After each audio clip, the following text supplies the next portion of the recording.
नमस्कार दोस्तों, स्वागत है आप सबका स्टडी एंड ग्रो यूट्यूब परिवार में। इस वीडियो में हम बात करने वाले हैं राजस्थान माध्यमिक शिक्षा बोर्ड विज्ञान का अध्याय नंबर 9 प्रकाश की हम बात करेंगे। प्रकाश के 2 वीडियो हमने पहले कर लिए, ये इसका तीसरा भाग है। इस चैप्टर का ये तीसरा भाग डिस्कस होने जा रहा है। और पुराने जो दोनों वीडियो हैं उनमें हमने बात की थी कि प्रकाश की विशेषताएं क्या होती है और प्रकाश के बारे में बहुत सारी चीज़ें हमने देखी। उसके बाद हमने दर्पण को देखा कि दर्पण कितने प्रकार के होते हैं। तो अंत में हमने जो लास्ट हमारा वीडियो था उसमें हमने देखा था कि गोलीय दर्पण के क्या क्या विशेषताएं होती है और कितने प्रकार के होते हैं। तो उन्हीं 2 गोलीय दर्पणों की हम बात करेंगे, उत्तल और अवतल की। तो इस भाग में हम देखने वाले हैं कि गोलीय दर्पण द्वारा प्रकाश किरणों का परावर्तन का नियम। तो वो नियम क्या है? तो सबसे पहले पहला डायग्राम देखो। पहले डायग्राम को ऑब्जर्व करो तो यहाँ पे ये जो दर्पण है ये किस तरह का दर्पण है? ये है अवतल दर्पण। अवतल दर्पण किस तरह का होता है? ऐसा दर्पण जिसका परावर्तक पृष्ठ अंदर की तरफ धंसा हुआ रहता है, वह है अवतल दर्पण, और पीछे की साइड पॉलिश होती है। तो मैंने इसको इसी तरह बनाने की कोशिश की है कि इधर वाला जो तल है वो तो परावर्तक है जो अंदर की तरफ धंसा हुआ है, जबकि इधर की साइड पॉलिश हो रखी है। तो पहला नियम क्या कहता है? पहला नियम यह है कि जब भी ये दर्पण है और ये दर्पण के ये होता है मुख्य अक्ष। मुख्य अक्ष इसको क्यों कहते हैं हमने लास्ट वीडियो में बताया था, क्योंकि ये C, F और P से होकर गुजरता है। ये होता है P जिसको हम ध्रुव बोलते हैं, ये होता है ध्रुव। जिन बच्चों ने पिछली में नहीं देखा है वो इसको बोलते हैं ध्रुव। इसको बोलते हैं फोकस। और ये जो C बिंदु होता है इसको बोलते हैं वक्रता केंद्र। ठीक है। तो इन तीनों से होकर जो रेखा गुजरती है किसी भी दर्पण में उसे हम कहते हैं मुख्य अक्ष। तो ये है मुख्य अक्ष। तो मुख्य अक्ष के समांतर अगर कोई प्रकाश पुंज आता है, मुख्य अक्ष के समांतर दूरी पे, समांतर मतलब इससे बराबर दूरी पे, समानांतर। तो मुख्य अक्ष के समांतर दूरी पर कोई प्रकाश पुंज आता है तो वो दर्पण से टकराने के पश्चात, या फिर उसको कहें कि परावर्तन के पश्चात। परावर्तन क्यों कहेंगे? क्योंकि परावर्तन की परिभाषा ये थी कि अगर कोई प्रकाश पुंज आके किसी समतल या फिर परावर्तक पृष्ठ से टकराता है, किसी समतल पृष्ठ से टकराता है, तो टकराने के बाद वापस उसी माध्यम में चला जाता है। जैसे ये है समतल पृष्ठ, या फिर खुरदरा भी हो सकता है, समतल हो या खुरदरा हो, पर ये परावर्तक पृष्ठ होना चाहिए। इससे आके टकराया, टकराने के बाद वापस चला गया, तो इसको क्या बोलते हैं? परावर्तन। तो वही यहाँ पे हो रहा है कि मुख्य अक्ष के समांतर अगर कोई प्रकाश पुंज आता है तो टकराने के बाद F से पास करेगा। F क्या बोलते हैं? फोकस से पास करता है। तो पहला नियम यही है। दूसरा नियम क्या कहता है कि अगर मुख्य अक्ष पे एक बिंदु होता है जिसको हम बोलते हैं वक्रता केंद्र। अगर कोई प्रकाश पुंज मुख्य अक्ष के वक्रता केंद्र से आता है, कहां से आके होके आता है? वक्रता केंद्र से। तो टकराने के बाद भी वक्रता केंद्र से गुजरेगा। जैसे ये प्रकाश पुंज आया वक्रता केंद्र से, टकराया और परावर्तन के बाद भी यहीं से वापस जाएगा। मतलब इसका दोनों जो पाथ है, दोनों जो इसके रास्ते हैं वो समान है, आने का भी और जाने का भी। तो पहला नियम हमने देखा। पहला नियम था कि अगर मुख्य अक्ष के समांतर कोई प्रकाश पुंज आता है तो परावर्तन के पश्चात फोकस से पास करेगा, फोकस से होकर गुजरता है। जबकि दूसरा नियम हमने देखा कि अगर कोई दर्पण है, उस दर्पण के, कौन सा दर्पण? गोलीय दर्पण की बात हो रही है। तो गोलीय दर्पण के वक्रता केंद्र से कोई प्रकाश आता है तो परावर्तन के पश्चात भी वक्रता केंद्र से होकर ही गुजरता है। अगला नियम देखते हैं। अगला नियम है कि अगर कोई प्रकाश किरण या प्रकाश का पुंज फोकस से होकर आता है तो टकराने के पश्चात, परावर्तन के पश्चात कहां से जाएगा? समानांतर हो जाएगा। जस्ट इसका उल्टा, इसमें समानांतर आया था तो टकराने के पश्चात फोकस से पास कर रहा था, इसमें प्रकाश पुंज आ रहा है फोकस से और टकराने के पश्चात समानांतर हो जा रहा है, तो ये दोनों एक दूसरे के उल्टे हैं। अगला क्या नियम है? अगला नियम है कि दो हमने चीजें सोची कि समानांतर आ सकता है, C से आ सकता है, F से आ सकता है। अब बचा क्या? ये वाला बिंदु जिसको हम बोलते हैं P या फिर ध्रुव, इसको बोलते हैं ध्रुव। तो अगर कोई प्रकाश पुंज ध्रुव पे आके टकराता है तो जिस कोण पे वो आएगा उतने ही कोण पे वापस टकरा के जाएगा। अगर ये 60 डिग्री हुआ तो ये भी 60 डिग्री होगा, ठीक है, तो बराबर कोण पे आएगा। अगर मान लो यहाँ से आता प्रकाश पुंज, मान लो ये है 80 डिग्री, तो इधर भी टकरा के वो 80 डिग्री पे ही जाता। तो ये 4 नियम है। मैं फिर से याद कराने की कोशिश करता हूँ। समानांतर प्रकाश पुंज आएगा तो परावर्तन के पश्चात फोकस से पास करेगा। वक्रता केंद्र से अगर कोई प्रकाश पुंज आता है तो टकराने के बाद वक्रता केंद्र से ही वापस जाएगा। अगर कोई फोकस से होकर आता है तो टकराने के बाद समानांतर हो जाएगा। अगर कोई ध्रुव पे जिस कोण पे आता है, जिस कोण पे आएगा उसी कोण पे वापस चला जाएगा। अब ये चारों नियम याद करने इसलिए ज़रूरी है क्योंकि प्रश्न जो बनते हैं एग्जाम में वो इन चारों से ही हम हल कर सकते हैं। जो भी आरेख आएंगे, दर्पण के आरेख या फिर और भी आरेख आएंगे, वो सब आरेख इन चारों से ही बनेंगे। ज़्यादा कुछ दिमाग लगाने की ज़रूरत नहीं है, ये चारों याद हैं तो बन जाएंगे। आगे समझते हैं।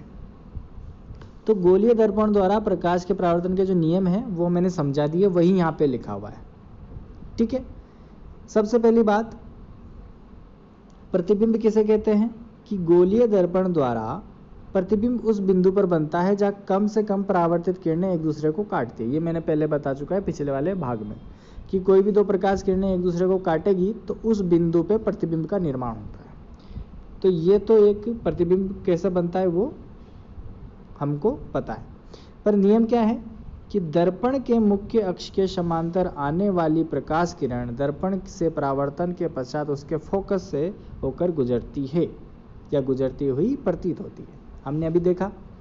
दूसरा बिंदु क्या है? दर्पण के फोकस से होकर गुजरने वाली प्रकाश किरण परावर्तन के पश्चात मुख्य अक्ष के समांतर हो जाती है। जस्ट इसका उल्टा, अगर समानांतर आएगी तो टकराने के बाद फोकस से पास करेगी, और अगर फोकस से पास करती है तो टकराने के बाद समानांतर हो जाती है। तीसरा बिंदु, दर्पण के वक्रता केंद्र से गुजरने वाली प्रकाश किरण परावर्तित होने के पश्चात उसी दिशा में वापस लौट जाती है।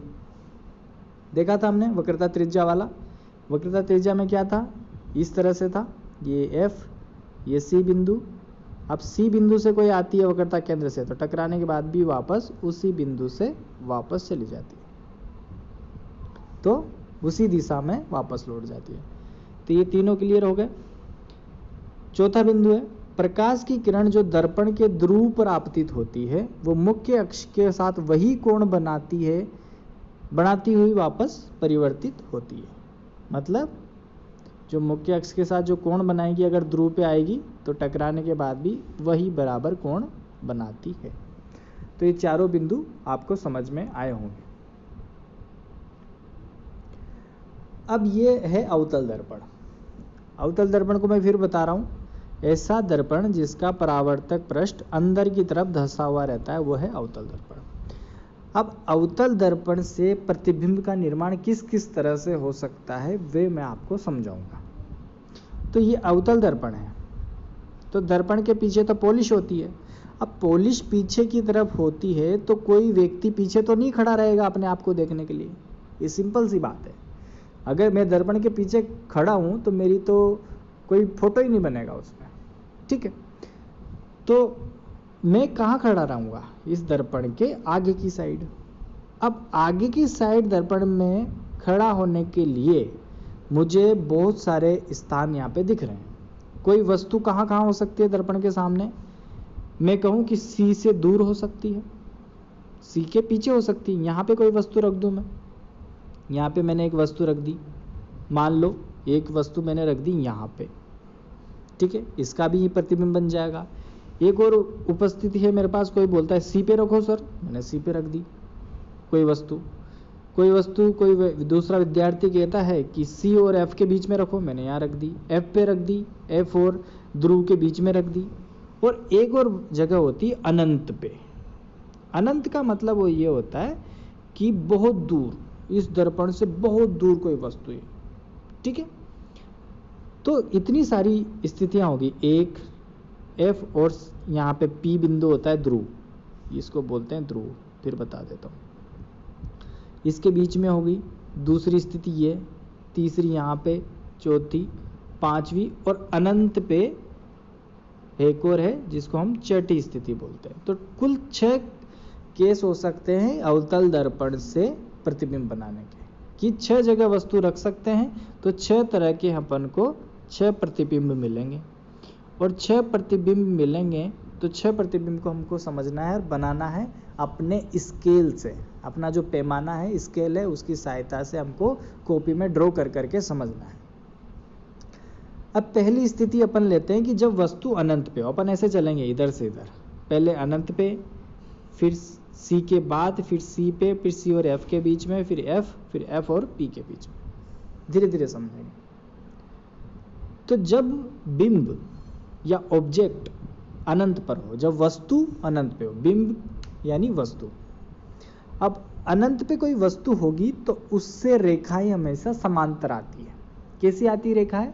समांतर। याद रखो, अनंत पर अगर कोई भी वस्तु होगी तो उससे जो प्रकाश की रेखाएं आएगी, प्रकाश की जो किरणें आएगी, वो समानांतर आएगी।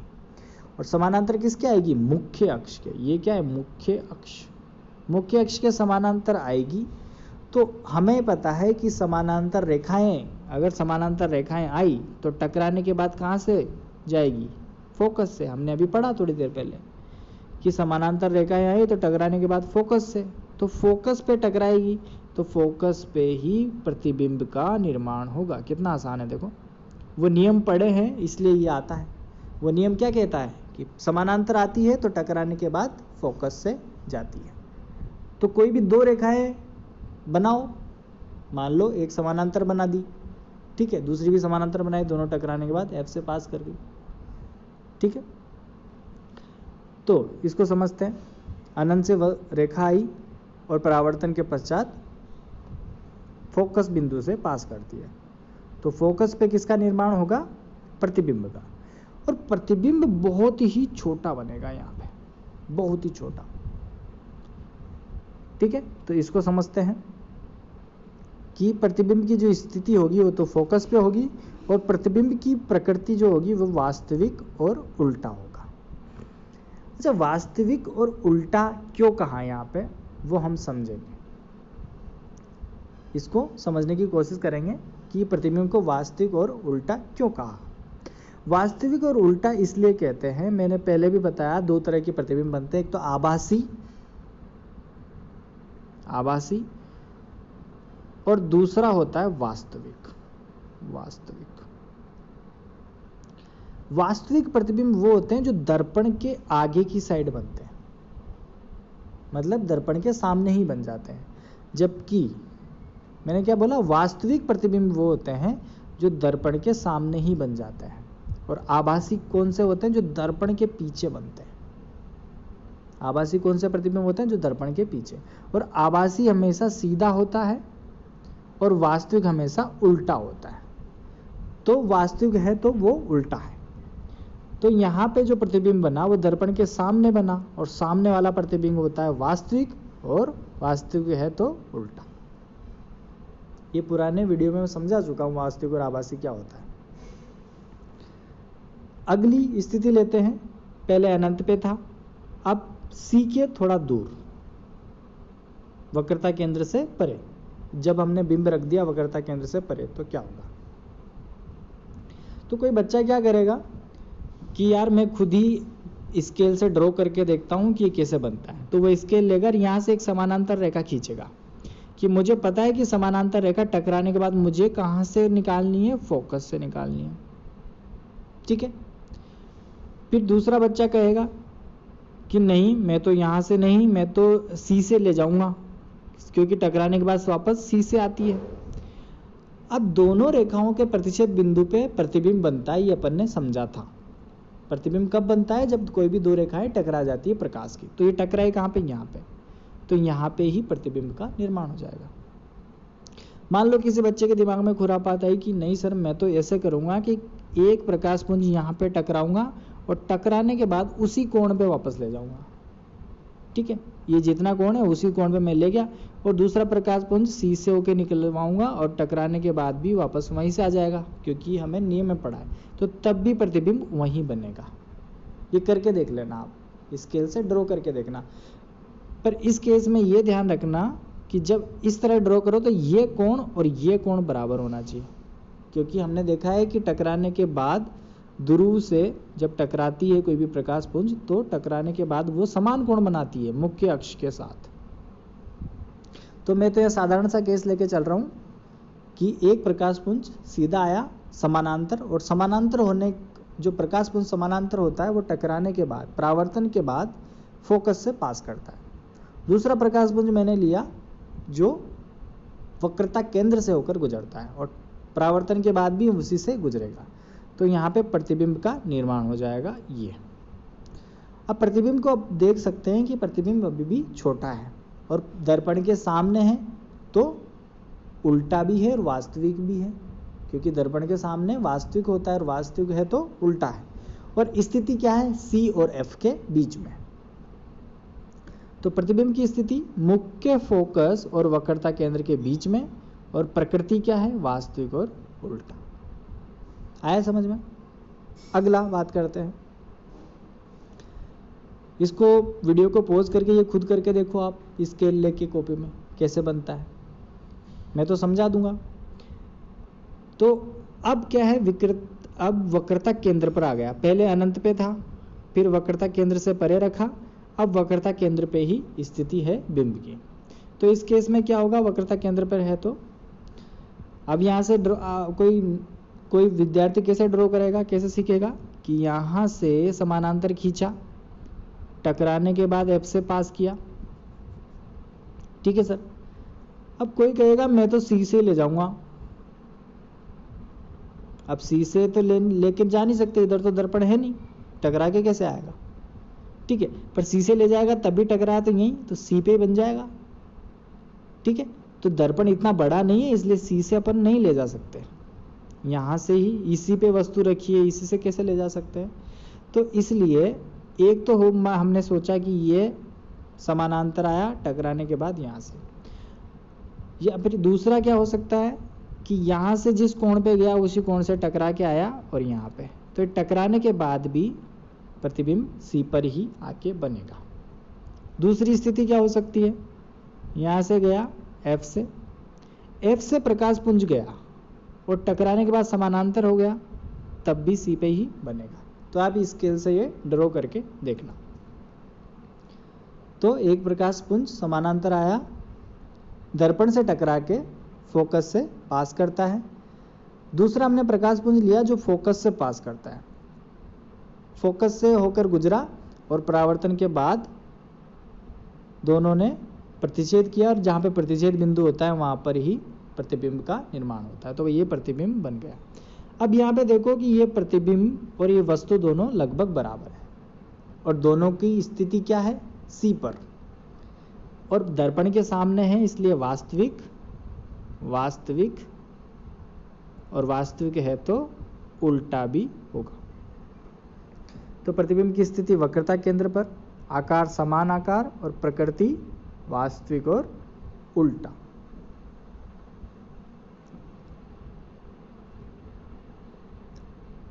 अगली स्थिति लेते हैं C और F के बीच में।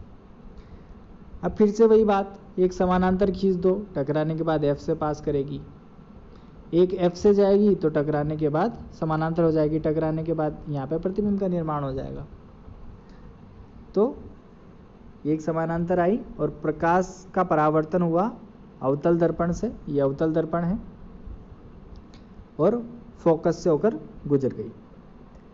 दूसरी अवतल दर्पण से परावर्तन के बाद दोनों ने प्रतिच्छेद किया और वहाँ पे प्रतिबिंब का निर्माण हुआ।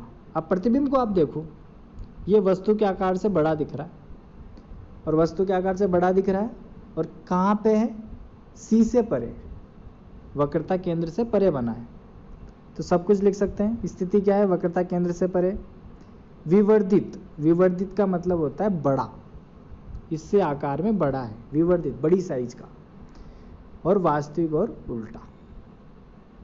अगली स्थिति क्या होगी कि जब बिंब फोकस पर ही आ गया। सारी स्थिति हमने देख लिया, अनंत की, सी से परे, सी की, सी और एफ के बीच में। अब आती है एफ पर या फिर फोकस पर। अब देखते हैं, एक तो समानांतर आई, टकराने के बाद फोकस से होकर गुजरेगी। दूसरी हमने ली जो ध्रुव पे होकर गुजरती है, और ध्रुव से होकर गुजरेगी तो ये हो जाएगी। अब यहाँ पे देखो दोनों लगभग क्या है, समानांतर है। दोनों का समानांतर है मतलब दोनों के बीच में गैप समान है। तो समानांतर किरणें कहाँ पे मिलती है, समानांतर किरणें मिलती है अनंत पे, अनंत पे। ठीक है। तो जब वस्तु या बिंब फोकस पे होगा तो प्रतिबिंब अनंत पे बनेगा। जब कोई रेखाएं समांतर आ जाती है तो हम ऐसे मान के चलते हैं कि ये कहीं ना कहीं अनंत पे जाके मिलेगी। वैसे कहीं नहीं मिलती, पर ऐसा बोलते हैं, ऐसा समझते हैं अपन कि अनंत पे जाके मिल गई। तो यहाँ पे ये वही वाला केस आ गया। हमने पहला केस पढ़ा था कि अवतल दर्पण के सामने सी है, एफ है, वक्रता केंद्र है, फोकस है। अनंत से समांतर किरणें आई, टकराने के बाद फोकस से पास करी। तो अनंत पे जब वस्तु थी तो प्रतिबिंब बन रहा था फोकस पे। अनंत पे जब वस्तु थी तो प्रतिबिंब बन रहा था फोकस पे। यहाँ पे फोकस पे वस्तु है तो प्रतिबिंब बन रहा है अनंत पे। ये समझना, दोनों एक दूसरे के उल्टे हैं। ठीक है। जब प्रतिबिंब कहाँ पे बन रहा था, पहले वाले केस में जब वस्तु अनंत पे थी तो प्रतिबिंब बन रहा था फोकस पे, क्योंकि समांतर रेखाएं फोकस पे आके मिल रही थी। अब जब फोकस पे बिंब है, वस्तु है, तो प्रतिबिंब बन रहा है अनंत। अच्छा, एक और चीज यहां से ये समझ सकते हैं कि मान लो किसी बच्चे ने कहा कि सर मैं तो इस तरह बनाऊंगा कि ये सी से ही पास करे। ठीक है, टकराया और सी से पास करी। दूसरा उसने ले लिया कि ये समांतर गई, टकराने के बाद एफ से पास करी, तब भी ये समानांतर ही रहेगी। ठीक है, इस तरह भी बना सकते हैं। अब अगली स्थिति लेते हैं। अगली स्थिति लेते हैं जब फोकस और ध्रुव के बीच में हो। अच्छा, इसमें प्रतिबिंब की स्थिति नहीं देखी। प्रतिबिंब की स्थिति अनंत पर, और प्रतिबिंब बहुत बड़ा बनेगा अनंत पर, अत्यधिक विवर्धित, क्योंकि दिख रहा है कितना ऊपर जा रहा है, ये कितना बड़ा साइज हो जाएगा। और वास्तविक और उल्टा बनेगा। वास्तविक क्यों बनेगा, क्योंकि दर्पण के सामने है, और उल्टा होता ही है क्योंकि वो वास्तविक है। ये हमने वास्तविक और आभासी में अंतर देखा था। अगला बात करते हैं कि F और P के बीच में। F और P के बीच में है तो एक रेखा तो हमने समांतर, ये समांतर है, टकराने के बाद फोकस से पास कर गई। दूसरी ध्रुव पे ले गए, जितने कोण पर गई उतने ही कोण पर परावर्तित हो गई। अब ये दोनों कहीं नहीं मिलेगी, पर अगर अपन ध्यान से देखें तो ये रेखाएं पीछे मिलती हुई प्रतीत होती है। समांतर रेखाएं पीछे भी नहीं मिलती है, ध्यान रखना। समांतर रेखाएं पीछे भी नहीं मिलेगी, इसलिए वो समांतर है, पर ये रेखाएं पीछे मिलती हुई प्रतीत होती है। तो अब इस बार जो प्रतिबिंब बनेगा वो दर्पण के पीछे बनेगा, और दर्पण के पीछे वाला प्रतिबिंब कौन सा होता है, आभासी। और आभासी क्या होता है, सीधा। अब इसका साइज देखो, साइज भी वस्तु से बड़ा है। ठीक है, तो ये पीछे मिलती हुई प्रतीत होती है, और जो प्रतिबिंब बनता है उसका आकार बहुत बड़ा होता है। तो दर्पण के पीछे बना प्रतिबिंब, और प्रतिबिंब का आकार जो है विवर्धित होता है, और प्रतिबिंब की प्रकृति होती है आभासी और सीधा। तो इस तरह से हम सारे जो आरेख हैं वो खींच सकते हैं आराम से स्केल से। अगर हमें शुरुआत के वो 4 नियम याद हो तो क्या क्या हुआ। पहले वस्तु, पहला केस देखो, पहले में वस्तु अनंत पे थी, दोनों प्रकाश पुंज आए, टकराने के बाद फोकस पे आके मिल गए, तो फोकस पे प्रतिबिंब बना छोटा सा। दूसरे केस में वस्तु की बात करें तो दूसरे केस में वस्तु हमने रखी सी से दूर रखी, तो एक रेखा तो हमने समांतर जो फोकस से पास करी, दूसरी सी से, और टकराने के बाद जो प्रतिबिंब बना वो सी और एफ के बीच में। तीसरा वाला देखो, वस्तु सी पर है तो प्रतिबिंब भी सी पर बनेगा समान आकार का। वस्तु और आगे किसकी, सी और एफ के बीच में, अब प्रतिबिंब का आकार बड़ा होने लगा। उसके बाद एफ पे आई, एफ पे आने के बाद और बड़ा प्रतिबिंब हो गया, अनंत पर बन गया। इस केस में वस्तु थी अनंत पर और प्रतिबिंब बन रहा फोकस पर। इस केस में वस्तु है फोकस पर और प्रतिबिंब बना अनंत पर।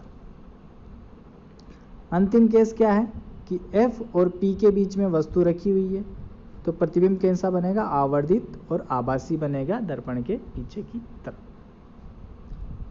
क्योंकि ये दोनों ऐसे जैसे दो लाइनें चौड़ी दिशा में जाती है, एक दूसरे दूर दूर हट रही है, इसलिए पीछे मिलती हुई प्रतीत होती है।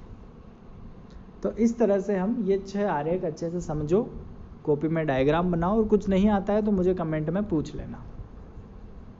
धन्यवाद बच्चों। ये सारणी भी है, इस सारणी को याद करने की जरूरत नहीं है, जो हमने समझा है वही है। वस्तु की स्थिति अनंत पर है तो प्रतिबिंब फोकस पर, वास्तविक और उल्टा बनेगा, अत्यधिक छोटा बनेगा। सी और अनंत के बीच में है तो फोकस और वक्रता केंद्र के बीच में वास्तविक और उल्टा, प्रतिबिंब छोटा। तो ये टेबल बस इसीलिए है, इसको रटना नहीं है, इसको समझना है कि ये टेबल कैसे बनी। ठीक है। अंतिम क्या था, फोकस एफ और ध्रुव के बीच में, तो हमने देखा था दर्पण के पीछे बना था बड़ा सा, आभासी और सीधा। जब दर्पण के पीछे बनता है तो आभासी, आभासी है तो सीधा, और प्रतिबिंब बहुत बड़ा प्रतिबिंब बनता है। तो इस तरह से इस टेबल को समझ लेना। तो मैंने 3 तरह से समझा दिया। पहला तो मैंने समझाया कि भाई नियम याद कर लो, 4 नियम है। 4 नियम के बाद मैंने आरेख समझा दिए कि आरेख किस तरह आप बना सकते हैं अपनी मर्जी से। उसके बाद आरेखों की सहायता से ये टेबल भी आप बना सकते हो। तो ये इस वीडियो की बात थी। आगे इस चैप्टर को आगे करेंगे अगले वाले भाग में। धन्यवाद।